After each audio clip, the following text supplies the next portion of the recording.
Hello student, welcome to CSE the education revolution.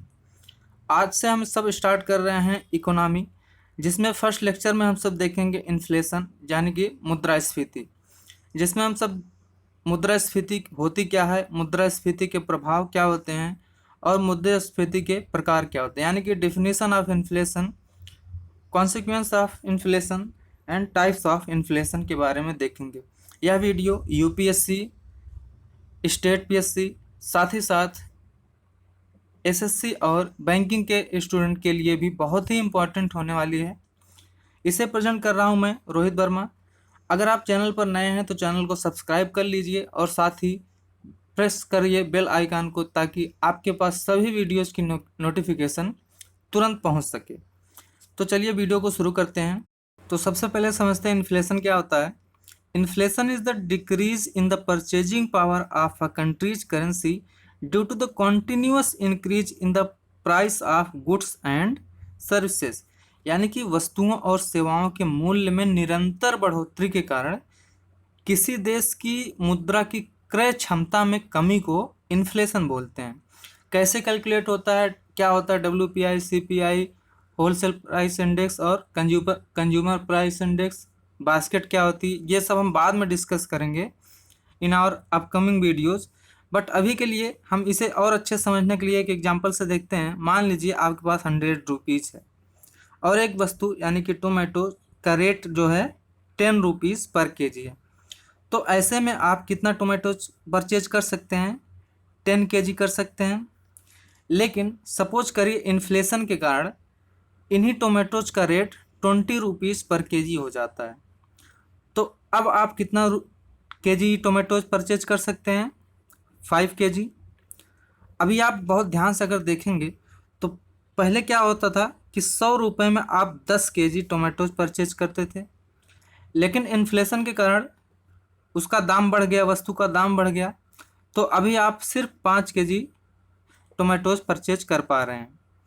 तो यहाँ पर आप देख रहे हैं कि जैसे ही किसी भी वस्तु का दाम बढ़ जा रहा है, ऐसे में आपके जो परचेजिंग पावर है वो क्या हो जा रही है? कम हो रही है। ठीक है, यानी कि जब भी वैल्यू ऑफ गुड्स इंक्रीज करता है तो जो परचेजिंग पावर होती है मनी की वो डिक्रीज करती है। ठीक है, ये आपको समझ में आ गया होगा। इसी पे बेस्ड एक क्वेश्चन देखते हैं। मुद्रास्फीति के कारण, ये छत्तीसगढ़ PCS 2013 का क्वेश्चन है। जब भी मुद्रास्फीति होती है तो क्या प्रभाव पड़ता है? वस्तुओं का मूल्य बढ़ता है, यानी कि वैल्यू ऑफ गुड्स इंक्रीजेज। दूसरा ऑप्शन है मुद्रा का मूल्य गिरता है, वैल्यू ऑफ मनी डिक्रीजेज। तीसरा ऑप्शन है विनिमय दर में सुधार होता है, यानी कि exchange rates improves. D option है उपरोक्त A एंड B, और ई ऑप्शन है उपरोक्त A, B एंड C। ठीक है, तो आपको बहुत अच्छे से क्लियर हो चुका है कि जब भी इन्फ्लेशन होगा गुड्स की जो वैल्यू होती है वो इंक्रीज करती है, और मनी की परचेजिंग पावर क्या होती है, या फिर वैल्यू बोल सकते हैं, वो डिक्रीज करती है। ठीक है, तो इस हिसाब से A एंड B सही है, तो आपका ऑप्शन राइट ऑप्शन क्या हो जाएगा? D सही होगा। ठीक है, तो अभी देखते हैं इफ़ेक्ट्स ऑफ इन्फ्लेशन, यानी कि इन्फ्लेशन की दशा में बारोवर पर कैसा इफेक्ट पड़ेगा, बिजनेसमैन पर कैसा इफेक्ट पड़ेगा, प्रोड्यूसर पर, इंपोर्ट पर, एम्प्लॉयमेंट पर, प्रोडक्शन पर, साथ ही साथ consumer, lender, export and pensioner, इन सभी पर पॉजिटिव नेगेटिव कैसा इफेक्ट पड़ेगा, इसे हम समझते हैं। यहाँ पर देखिए स्टेट बैंक है और साथ ही साथ एक साहूकार का एग्जाम्पल लेते हैं, जिसे हम एक साथ क्या बोल सकते हैं? लेंडर, यानी कि ऋण पर पैसा देने वाला। दूसरी तरफ क्या है? एक बारोवर है जो ऋण लेता है। सपोज करिए इस व्यक्ति ने 1000 रुपया ऋण पर लिया 5% इंटरेस्ट रेट पर। ठीक है, इसका मतलब क्या हुआ कि जब ये पैसा वापस करेगा तो इसे कितना देना पड़ेगा? 1050 रुपया। लेकिन सपोज करते हैं इस बीच इन्फ्लेशन की रेट 10% रही, इन्फ्लेशन की रेट 10% रही। अब थोड़ा ध्यान लगा के सुनिएगा कि पहले 1,000 रुपया था इस साहूकार के पास, ठीक है। वह 1,000 रुपये में जितनी भी वस्तु खरीद सकता था, इन्फ्लेशन के कारण 10% इन्फ्लेशन के कारण उतनी ही वस्तु खरीदने के लिए या फिर सेवा खरीदने के लिए उसे अब कितना खर्चा करना पड़ेगा, 1,100 रुपया, ठीक है। लेकिन उसे वापस मिल कितना रहा है, 1,050 रुपया। मतलब क्या हुआ कि 50 रुपये का इसे नुकसान हुआ, किसके कारण, इन्फ्लेशन के कारण। इन्फ्लेशन हायर थी जिसकी वजह से इस साहूकार को या फिर इस बैंक को 50 रुपीज़ का नुकसान हो गया, ठीक है। तो जब भी इन्फ्लेशन होगा तो जो ऋण देने वाला होता है उसे नुकसान होगा और जो ऋण लेने वाला है उसे फायदा होगा, ठीक है। इसके बाद देखते हैं, इसी बेस्ड एक क्वेश्चन देखते हैं जो यूपीपीसीएस 1995 का क्वेश्चन है। निम्नलिखित में से कौन मुद्रास्फीति से सर्वाधिक लाभ पाता है? Which of the following gets the most from inflation? साहूकार, जिसे हम लेंडर बोलते हैं, ऋणी बारोवर, और सी ऑप्शन क्या है, बचत खाता अकाउंट रखने वाला यानी कि सेविंग अकाउंट होल्डर, या फिर राजकीय पेंशनर, ठीक है। तो इसमें से सर्वाधिक लाभ किसे होता है, ऋणी को, ठीक है, या फिर जो ऋण लेता है, बारोवर। तीनों कैसे नहीं होंगे, साहूकार, क्योंकि वो पैसा दे रहा है वापस में, उसे मुद्रास्फीति के कारण जो भी उसको पैसा वापस मिल रहा है उसकी परचेजिंग पावर पहले की अपेक्षा कम हो चुकी है। बात समझ में आ रहा है? जैसे हमने अभी पिछले एग्जाम्पल में लिया था कि उसके पास 1,000 रुपया था, लेकिन जब उसे वापस मिला कितना मिला, 1,050 रुपया। लेकिन जो वस्तु वह 1,000 रुपये में खरीद सकता था, इन्फ्लेशन के कारण अभी उसका मूल्य कितना हो चुका है, उसका रेट कितना हो चुका है, 1,100 रुपये। लेकिन उसके पास कितना रुपया है, 1,050 रुपया। तो अभी उसे अपना कंजम्पशन कम करना पड़ेगा क्योंकि उसके पास पैसे की कमी हो चुकी है, ठीक है, उसे नुकसान हुआ। साथ ही देख लेते हैं बचत खाता अकाउंट रखने वाला यानी कि सेविंग अकाउंट होल्डर क्या है। देखिए, मान लीजिए आपने 1,000 रुपया बैंक में जमा किया सेविंग अकाउंट में, तो सेविंग अकाउंट में रेट क्या मिलता है, 468% अकॉर्डिंग टू प्राइवेट है कि या फिर सरकारी बैंक है, ठीक है। तो मान लेते हैं कि आपको 5% इंटरेस्ट रेट मिलता है, ठीक है। तो आपने अगर 1,000 रुपया जमा किया तो आपको वापस कितना मिलेगा, 1,050 रुपया, ठीक है। लेकिन same goods and services purchase करने के लिए अभी आपको कितना रुपया चाहिए, 1,100 रुपया, ठीक है। इसका मतलब क्या हुआ कि आपको नुकसान हुआ इन्फ्लेशन के कारण। अगर आपको सेम क्वांटिटी में गुड्स एंड सर्विसेज परचेज करना है तो आपके पास 1,100 रुपया होना चाहिए, ना कि 1,050 रुपीज़, ठीक है। और सेम कॉन्सेप्ट क्या है पेंशनर का, क्योंकि पेंशनर की जो इनकम होती है वो फिक्स होती है, ठीक है। मान लीजिए आपको अगर 10,000 रुपया पर मंथ मिल रहा है, 10,000 रुपया पर मंथ मिल रहा है, तो आपको अगली साल भी 10,000 रुपया पर मंथ मिलेगा, ठीक है। लेकिन इन्फ्लेशन के कारण आपके परचेजिंग पावर में कमी हो चुकी है, ठीक है। तो आपको भी क्या हुआ, नुकसान हुआ। तो इसका जो राइट आंसर क्या होगा, ऋणी होगा, ठीक है। तो आगे देखते हैं इन्फ्लेशन का बिजनेसमैन, प्रोड्यूसर, प्रोडक्शन और साथ ही साथ कंज्यूमर पर क्या प्रभाव पड़ेगा। देखिए, जब भी वस्तुओं और सेवाओं के मूल्य में वृद्धि होगी तो जो भी उपभोक्ता है उसे अपना उपभोग कम करना पड़ेगा, यानी कि उसे एडवर्स इफेक्ट पड़ेगा, उसके ऊपर एडवर्स इफेक्ट पड़ेगा।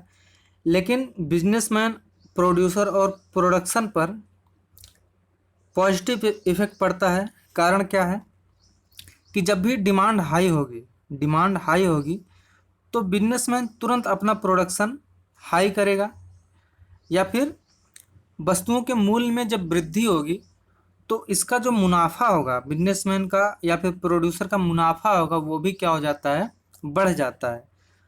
और क्योंकि डिमांड हाई है इसलिए प्रोडक्शन भी धीरे धीरे अधिक होने लगती है।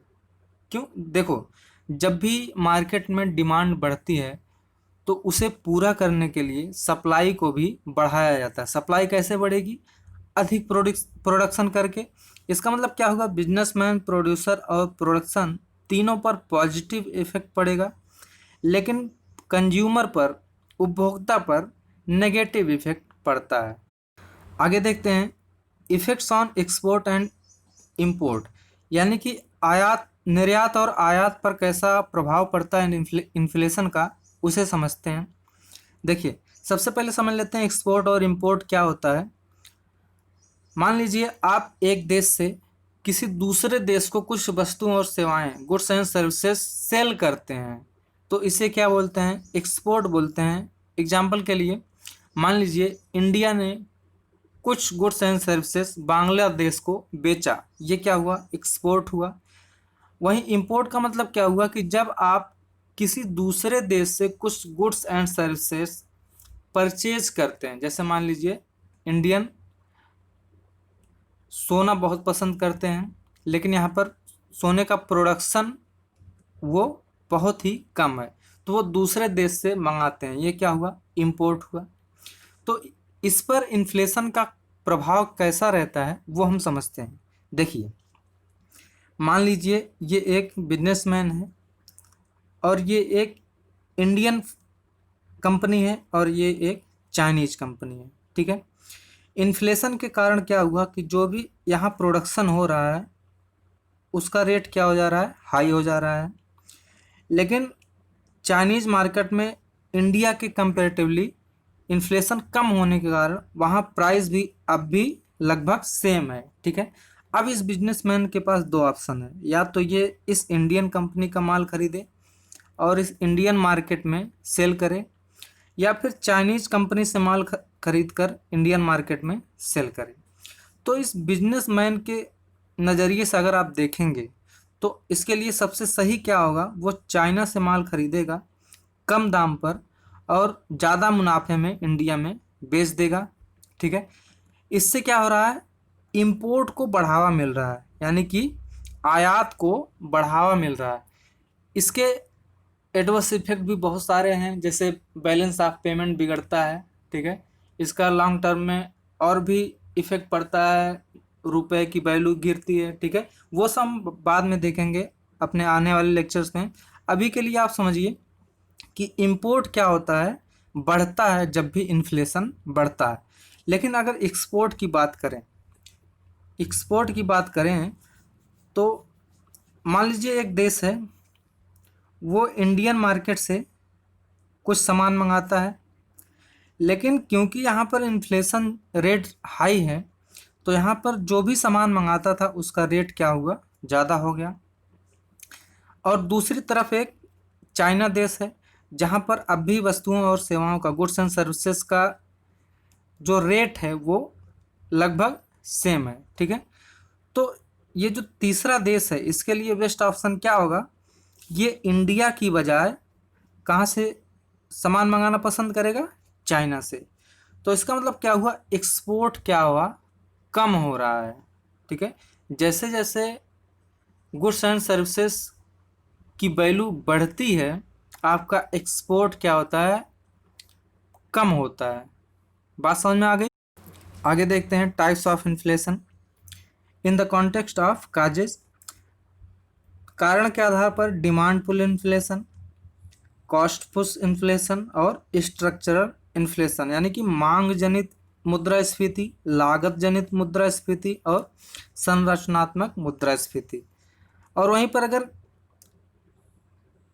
स्पीड के हिसाब से यानी कि रेट के हिसाब से देखें तो ये चार प्रकार की होती है। कौन कौन?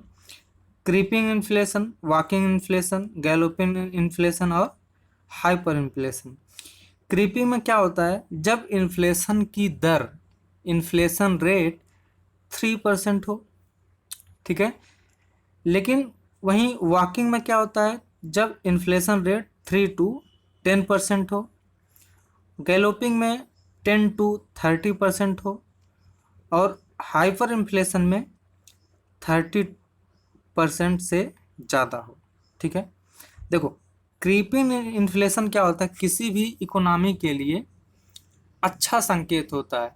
इसका मतलब क्या हुआ कि उस इकोनॉमी में अब भी डिमांड क्या है, बनी हुई है। अगर डिमांड है तो प्रोडक्शन भी होता रहेगा, और प्रोडक्शन अगर होता रहेगा तो जीडीपी भी बढ़ती रहती है, ठीक है। लेकिन वहीं जो अदर हैं, उससे क्या होता है, इकोनॉमी पर एडवर्स इफेक्ट पड़ता है, नकारात्मक प्रभाव पड़ता है, ठीक है। यानी कि जो क्रीपिंग इन्फ्लेशन है वो किसी भी इकोनॉमी के लिए अच्छा संकेत माना जाता है। यानी कि जब भी इकोनॉमी में 2 to 3% इन्फ्लेशन होता रहता है वो एक अच्छा संकेत होता है। जो भी डेवलप्ड कंट्री हैं वहाँ पर यही रेट होती है लगभग। लेकिन अगर डेवलपिंग कंट्री की बात करें, यानी कि जो अभी जहाँ पर विकासशील देश हैं, जैसे भारत हो गया, बांग्लादेश हो गया, पाकिस्तान हो गया, श्रीलंका, ऐसे देशों में वॉकिंग टाइप इन्फ्लेशन होता है। चलिए आगे देखते हैं। Demand pull inflation, cost push inflation या स्ट्रक्चरल इन्फ्लेशन, इन सबको अच्छे से समझते हैं। सबसे पहले demand pull inflation. It arises due to increase in demand for goods and services in an economy. यानी कि जब वस्तुओं और सेवाओं की मांग बढ़ जाती है, किसी भी अर्थव्यवस्था में वस्तुओं और सेवाओं की मांग बढ़ जाती है, लेकिन जो सप्लाई साइड है उसमें बढ़ोतरी नहीं हो पाती, यानी कि मांग बढ़ गई लेकिन आपूर्ति नहीं हो पा रही है, तो ऐसी कंडीशन में क्या होगा, वस्तुओं और सेवाओं का मूल्य जो होगा, गुड्स एंड सर्विसेज का रेट जो होगा वो बढ़ जाएगा। तो इससे डिमांड पुल इन्फ्लेशन होता है। कैसे कैसे होता है, मतलब मांग कब कब बढ़ती है? Due to increasing liquidity of money. यानी कि जब इकॉनमी में लिक्विडिटी बढ़ जाती है मनी की, इसे समझ लेते हैं लिक्विडिटी ऑफ मनी क्या होता है। सरल भाषा में समझिए कि जब किसी अर्थव्यवस्था में जो सर्कुलेशन ऑफ मनी है वो अधिक हो जाए, मुद्रा का प्रवाह किसी भी अर्थव्यवस्था में अधिक हो जाए, इसे क्या बोलेंगे, इंक्रीजिंग लिक्विडिटी ऑफ मनी।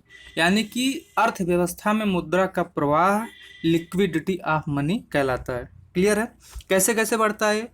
जब व्यक्तियों की आय बढ़ जाए, इंक्रीज इन इनकम, या फिर increase in public expenditure of government, यानी कि जो सरकार का सार्वजनिक व्यय है उसमें बढ़ोतरी हो जाए। कैसे हो जाए? जैसे मान लीजिए सरकार ब्रिज बनवाए, या फिर मनरेगा के थ्रू, कल्याणकारी योजनाओं के थ्रू लोगों को रोजगार मिले, तो ऐसे में लोगों के पास पैसा आता है।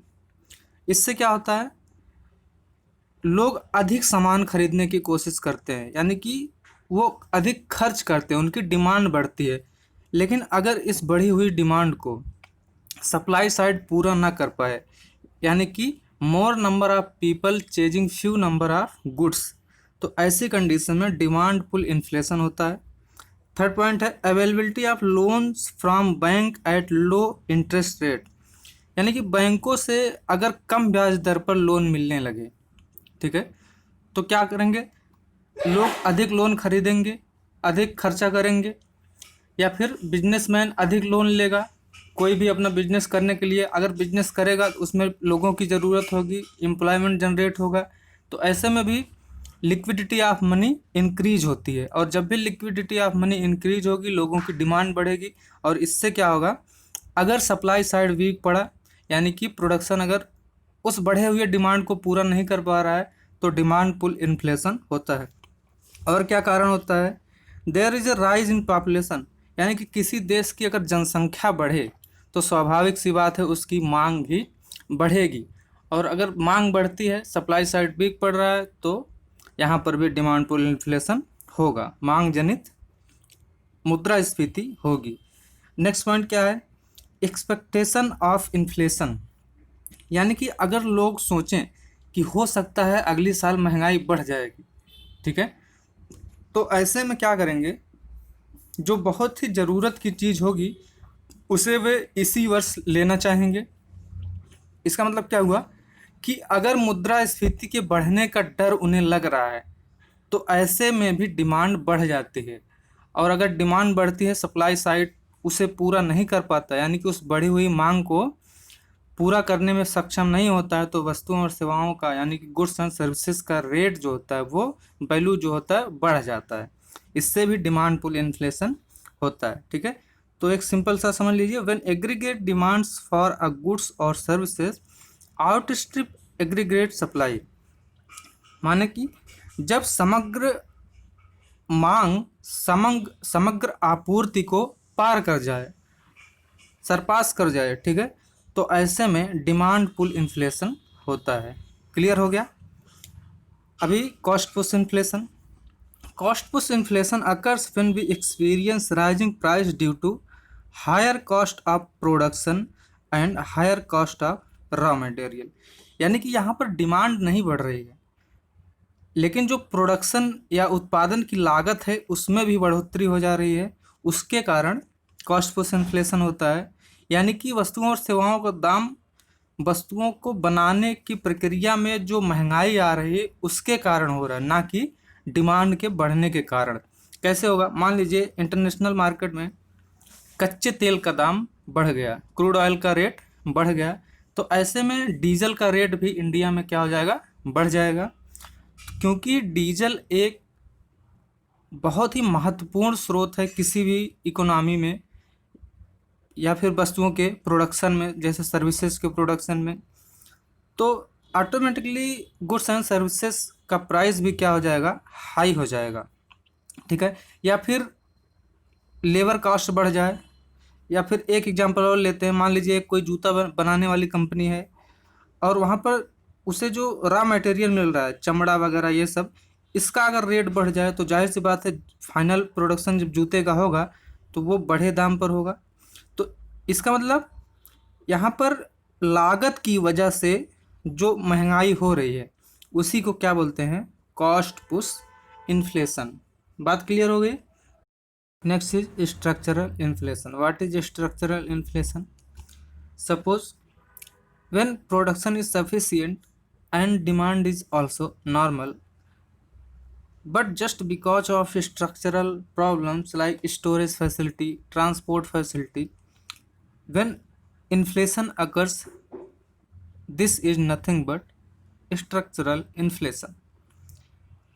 यानी कि जब उत्पादन भी पर्याप्त हो और मांग भी सामान्य रहे, लेकिन संरचनात्मक समस्याओं के कारण, जैसे भंडारण की सुविधा, परिवहन की सुविधा, इसके कारण जब मुद्रास्फीति होती है, इसे क्या बोलते हैं? संरचनात्मक मुद्रास्फीति। इसके साथ ही होर्डिंग के कारण भी जिसे क्या बोलते हैं? जमाखोरी, इसके कारण भी स्ट्रक्चरल इन्फ्लेशन होता है। या फिर ब्लैक मार्केटिंग के कारण भी। इसके बाद कार्टेलाइजेशन, इसके कारण भी इन्फ्लेशन होता है। तो होर्डिंग क्या होता है? यानी कि जब कोई एक व्यापारी जानबूझकर अतिरिक्त मात्रा में किसी भी वस्तु को खरीद कर रख लेता है, यानी कि मार्केट में जानबूझकर उस वस्तु की कमी उत्पन्न कर देता है, तो इससे क्या होता है? उसका जो मूल्य होता है वो अधिक हो जाता है, तो ये भी हुआ, इन्फ्लेशन हो जाता है इससे। फिर ब्लैक मार्केटिंग, कालाबाजारी, इससे भी इन्फ्लेशन होता है। कार्टेलाइजेशन यानी कि व्यापारिक समूहीकरण, जैसे कि मान लीजिए कि कुछ व्यापारी मिलकर सभी वस्तुओं का दाम जानबूझकर सब मिलकर बढ़ा दें। जैसे मान लीजिए प्याज के व्यापारी हैं, 10 व्यापारी हैं, और सबने ये तय कर लिया कि आज से प्याज का दाम 20 रुपया बढ़ा देते हैं, ठीक है। तो आपके पास कोई ऑप्शन नहीं है कि आप कहीं और से खरीद लें। क्यों? क्योंकि सबने मिलकर ये तय कर लिया, जितने भी लोग बेचने वाले हैं, तो इससे भी इन्फ्लेशन बढ़ता है। तो इस वीडियो में इतना ही। अगर वीडियो अच्छी लगी तो लाइक ज़रूर करिए, अपने दोस्तों के साथ भी शेयर करिए। मिलते हैं अगली वीडियो में। नमस्कार।